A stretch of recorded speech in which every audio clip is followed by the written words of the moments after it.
for organizing the today's event of Complete Pakistan. Please, ma'am.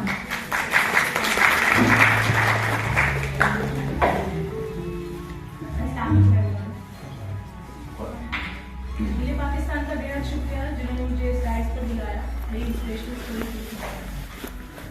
सबसे पहले मैं start करती हूँ अपनी अचीवमेंट लिस्ट से, उसके बाद हम इस बात पर आएंगे आई कैन आई बिलीव किस तरह से काम करता है किसी भी शख्स की तरक्की के लिए स्क्रैच से आपकी प्रोग्रेस जर्नी का। मेरा नाम आयशा मुजम्मिल है, मैं एक सेल्फ डिफेंस कंसल्टेंट और फिटनेस एक्सपर्ट हूँ, कॉर्पोरेट वेलनेस कोच हूँ। I'm the first Pakistani female ambassador from Canada for special need persons taekwondo, and this is the world record with the only Muslim female tha. I'm the first Pakistani for the self-defense Pakistani book and the first female digital self-defense trainer for Pakistan. बहुत सारी चीजें ऐसी होती हैं जो कि कहने में और करने में बहुत फर्क होता है और बहुत मुश्किल होता है उन टारगेट्स को अचीव करना। I am working with different national and international organisations as a self defence and fitness expert and awarded by global mentorship from Africa, national summit award holder. I am featured for many national and international newspapers and web series. I'm featured for lots of national TV channels and I'm guest speaker for many of TV channels, many of youth forums as an inspirational woman who start her career from a very short time span and going popular as the every passing day. सबसे पहले start करते हैं beginning से। मेरा birth place दोहा है, मेरी जितनी भी अपब्रिंगिंग हुई है वो दोहा में हुई है। मेरी इनिशियल स्टडीज दोहा कतर से हैं और उसके बाद हायर स्टडीज मेरी पाकिस्तान से। As being a non resident Pakistani मुझे हमेशा ऐसा लगता है कि शायद वो बच्चे जो अपने बचपन से अब्रॉड में रहे हैं उनके लिए पैट्रियोटिज्म का जो इमोशन है वो कुछ ज्यादा होता है शायद उन बच्चों से जो पाकिस्तान में रहते हैं और उन्हें पाकिस्तान में मौजूद हर नेमत दस्तयाब है और हर वो चीज उन्हें हासिल है जो एक आजाद मुल्क के वासी को मिलती है। लेकिन वो बच्चे जो अपने मुल्क से दूर रहते हैं, अपने मदर होम से या होमलैंड से दूर रहते हैं, शायद वो ज्यादा पैट्रियोटिज्म का शिकार होते हैं और जब मुल्क पे कोई भी क्राइसिस आता है शायद वो उसको ज्यादा फील करते हैं। जो मेरा चाइल्डहुड है वो इस तरह ही है जैसे नॉर्मल बच्चों का गुजरता है। मैं बहुत शाय बच्ची थी जब मैं बहुत छोटी थी, लोगों में पब्लिकली आना जाना या लोगों से घुलना मिलना मुझे बिल्कुल पसंद नहीं था। बाय द टाइम जब मैं पाकिस्तान वापस आई तो मुझे रियलाइज हुआ कि जिस तरह से पैट्रियोटिज्म हम वहां बैठ के अपने कंट्री के लिए फील करते हैं, पाकिस्तान में आके वो चीजें वैसी प्रेजेंट नहीं हो रही जैसे कि हम वहां फील करते थे। ये हमारे मुल्क में ऐसे है, हमारे मुल्क में ऐसे है और इंतजार रहता था कि कब छुट्टियां हो अब्बू को तो हम पाकिस्तान वापस आए और अपनी फैमिली से मिले। फिर उस वक्त ये सोचना कि आप ऐसे क्या करें, आपको अपना मुल्क भी बहुत अच्छा लगता है, यहाँ के लोग भी बहुत अच्छे हैं, सब कुछ अच्छा है, लेकिन कुछ चीजें मिसिंग है आपके एनवायरमेंट में। और वो मिसिंग जो चीज एनवायरमेंट में थी वो सेफ सराउंडिंग थी, वो सेफ होने का कॉन्सेप्ट था, वो डिफरेंट पैरामीटर्स थे बच्चे और बच्चियों के लिए जो कि अपने बचपन में मुझे बहुत अजीब से लगा करते थे कि बेटा और बेटी के लिए बहुत डिफरेंट पैरामीटर्स क्यों हैं। बेटियों को बहुत ज्यादा प्यार तो किया जाता है, उन्हें पढ़ाया भी जाता है, उन्हें बहुत मोहब्बत से प्रोटेक्ट किया जाता है, लेकिन उनकी सलाहियतों पे एतबार क्यों नहीं किया जाता, जबकि वो आपको बहुत अजीज भी हैं, आप उनसे बहुत प्यार भी करते हैं, बहुत प्रोटेक्टिव एटमॉस्फेयर में जिनको रखते हैं, लेकिन कुछ डिफरेंट और मिसिंग है। ऐसा क्यों है? जब छोटे होते तो इतने सवालों के जवाब नहीं मिलते थे। ये मेरी शादी इंटरमीडिएट के बाद हो गई तो मेरी तालीम भी अधूरी रह गई और शादी के 14 साल तक I am a very happy housewife, बड़ी खुशी से जैसे आप अपने घर में रहते हैं मैं वैसे ही रही। जब आर्मी पब्लिक स्कूल वाला इंसिडेंट हुआ तो वो मेरे लिए एक्चुअली एक थ्रो बैक था और as a daughter of Pakistan उस वक्त मुझे रियलाइज हुआ, क्योंकि मेरी शादी से पहले मैं ब्लैक बेल्ट थी और मेरा इरादा था कि जब भी मैं काम करूंगी तो as a self defence consultant काम करूंगी। लेकिन जो फैसला अपनी शादी के 14 सालों में मैं ना ले सकी, आर्मी पब्लिक स्कूल वाले इंसिडेंट ने मुझसे 3 दिन में करवा दिया। 3 दिन के बाद मैंने मुख्तलिफ इदारों को अप्रोच किया, ये कहते हुए कि हमारे इदारों में जिस चीज की कमी है वो ये है कि हमारा स्टाफ बिल्कुल भी इस बात से आशना नहीं है कि अगर कोई हादसा होता है तो उसको क्या करना चाहिए। ना अंदर वालों को बाहर वालों की खबर है, ना बाहर वालों को अंदर वालों की।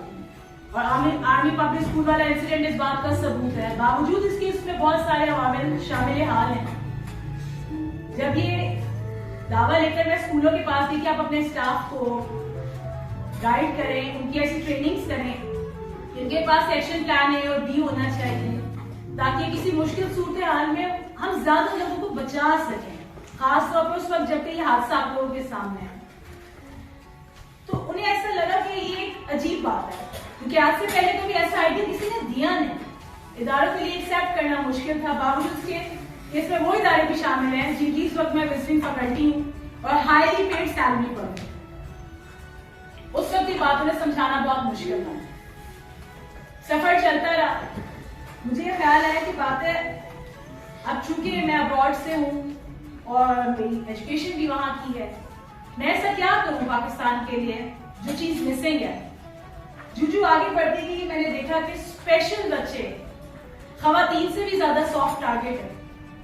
मैं ऐसी क्या स्पेशलाइजेशन करूंगी। मैंने स्पेशलाइजेशन की स्पेशल बच्चों की मार्शल आर्ट्स में कनाडा से, और साथ साथ आगे बढ़ती गई। अपने करियर के पहले साल में मेरे पास 3 स्कूल थे जहां की मैं विजिटिंग फैकल्टी थी। चूंकि मेरी एजुकेशन इंटरमीडिएट ही थी उस वक्त तक, मैंने शादी के बाद आगे पढ़ने के बारे में सोचा नहीं। अपने करियर के पहले साल में मेरे पास 3 स्कूल थे और 2 इवनिंग अकेडमीज थी जो कि इसी आइडिया पर काम कर रही थी कि I believe I can protect my self, do you believe. क्योंकि जिस डोमेन को मैंने अपने लिए सेलेक्ट किया था वो मेल डोमिनेटिंग डोमेन था, इसमें खवातीन थी ही नहीं। खवातीन के लिए ये कहना कि नहीं, मैं अपने आप को किसी भी मर्द से प्रोटेक्ट कर सकती हूँ, मैं अपने एनवायरमेंट में अपने आप को सेव कर सकती हूँ, उनके लिए चैलेंज बनता जा रहा था। जब तक आप उन्हें ये कहते कि I will work with you as a colleague और हम आपके लिए बिजनेस जनरेट कर लेंगे, क्योंकि खवातीन ट्रेनर्स नहीं है, या अगर खवातीन ट्रेनर्स है तो वो अपना करियर परसू नहीं कर पाती शादी के बाद, क्योंकि ये एक मुश्किल फील्ड है। बहरहाल सेल्फ डिफेंस कंसल्टेंसी करना या मार्शल आर्ट सिखाना या किसी को ये कहना कि आप अपने आप को प्रोटेक्ट कर सकते हैं, ये अपनी जाती हैसियत में एक बहुत मुश्किल फैसला है। तो ये एक बहुत बड़ा चैलेंज था मेरे कलीग्स के लिए भी और मेरे एनवायरमेंट के लिए भी, और एक ऐसी बच्ची के लिए जिसका कभी घर से बाहर कोई एक्सपोजर ही ना रहा हो। अगर उसके ट्रेनर्स आते हैं तो वो घर आते हैं और घर से बाहर वो उसे जाने का कोई खास शौक नहीं है, तो वो घर की दुनिया में बहुत खुश रहती है। जब उसको बाहर का एक्सपोजर करने के लिए वो कहती है अपनी फैमिली से कि नहीं, मुझे तो ये करना है, इसलिए करना है कि मुल्क की मट्टी का कर्ज है मुझ पर, जो मैंने सीखा है मुझे वापस पे बैक करना है सोसाइटी को। तो फैमिली के लिए भी एक चैलेंज है, क्योंकि हमने तो एक्सपोजर दिया ही नहीं हुआ बच्ची को, पढ़ाया लिखाया सब कुछ किया, लेकिन उसके पास बाहर का कोई एक्सपोजर नहीं है। तो क्या वो बच्ची अनसेफ और अनसिक्योर नहीं होगी? और फिर दोबारा से ऐसी मुश्किल डोमेन का इंतखाब करना जहां पर सिर्फ मेल, खवातीन ही, हर सीट पर मेल है। आप उनसे क्या कहेंगे कि सर हमारे पास ये प्रपोजल, आप इस पे गौर करें, आपके लिए एक्सेप्टेंस नहीं होगी, या वो उनकी ईगो का मसला होगा। इस तरह के बेशुमार चैलेंजेस मैंने अपने करियर के बिल्कुल स्टार्ट में देखे, बावजूद उसके कि मैं विजिटिंग फैकल्टी थी और बहुत अच्छा कम एजुकेशन के बावजूद अर्न कर रही थी। फिर स्कूलों में मेरा सफर शुरू हुआ, फिर मैंने तब ये गौर किया कि जो मैं सिखाना चाहती हूँ, मैं तो इस इरादे से नहीं आई कि मैं बच्चों को ब्लैक बेल्ट बनाऊं, मैं तो उन्हें ये सिखाने के लिए आई हूँ कि मुश्किल हालात में आप ही अपने आप को बचाना है और अपने साथ बहुत सौ को बचाना है। तब स्कूलों के लिए बैरियर था कि जो आप सिखा रही हैं ये बच्चे आपस में प्रैक्टिस कर रहे हैं, ये तो हमारे इदारे के लिए मसला है।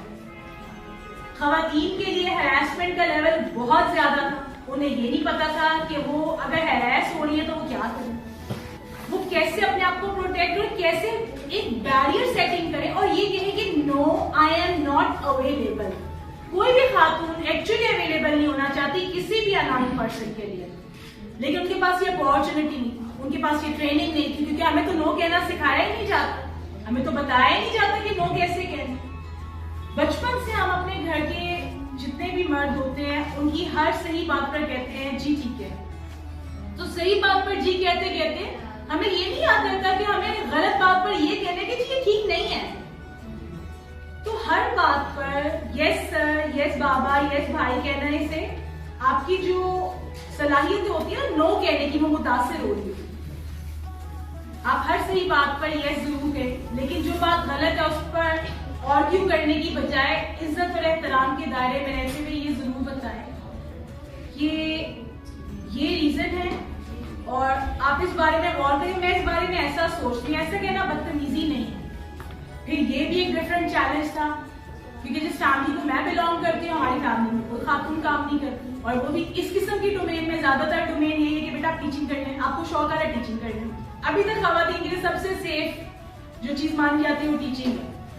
इसके अलावा कोई भी शोबा खवातीन के लिए समझा जाता है कि अभी बड़ा मुश्किल होगा, अब इन्होंने क्या करना है।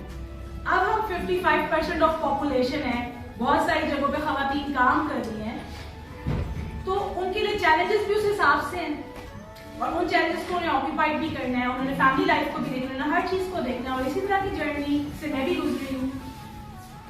जब मैंने पाकिस्तान की पहली फर्स्ट फीमेल एम्बेसडर होने का टाइटल ले लिया, उसके बाद जब मैं अच्छे अच्छे इदारों में गई कि जी देखिए मेरी इंटरनेशनल डिग्री, स्कूलों ने मुझे हाथों हाथ लिया कि अब आप आई हैं तो जरूर आप हमारे बच्चों को 2 दिनों में टाइगर बना देंगी। अगर मैं 2 दिनों में टाइगर बनाने की कोशिश करती थी तो इदारों का बैरियर आ जाता था कि हमारे बच्चे आपस में प्रैक्टिस कर रहे हैं और ये तो बड़ा मुश्किल हो रहा है हमारे लिए फेस करना। भाई आप कुछ करें, इसको कट डाउन करें। फिर मैंने एक ऐसे इंस्टीट्यूशन अपने लिए बनाया जहां मैं वो ट्रेनिंग दूं जो मैं एक्चुअली देना चाहती हूँ, खासतौर पर खवातीन को और बच्चों को। फिटनेस स्टूडियो की बुनियाद रखी। अब किसी एक ऐसे दायरे की बुनियाद रखना, उसको कमर्शियली लेकर चलना, जिसको आप कमर्शियली ना चलाना चाह रहे हो बल्कि सोशली चलाना चाह रहे हो, वो भी अपनी जेब से, और ये कहते हुए कि मैं जो करूंगी खुद करूंगी और अपने जोरे बाजू में करूंगी।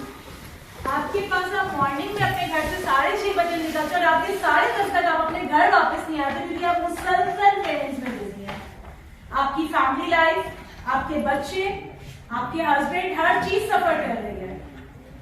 उस वक्त मेरी फैमिली ने मेरा बहुत सपोर्ट किया, क्योंकि मैं खानदान की पहली बागी लड़की थी जिसने ये कहा कि नहीं मैं यही करूंगी, अपनी 6 सर्जरीज के बावजूद भी मैं यही सिखाऊंगी कि how can you protect yourself.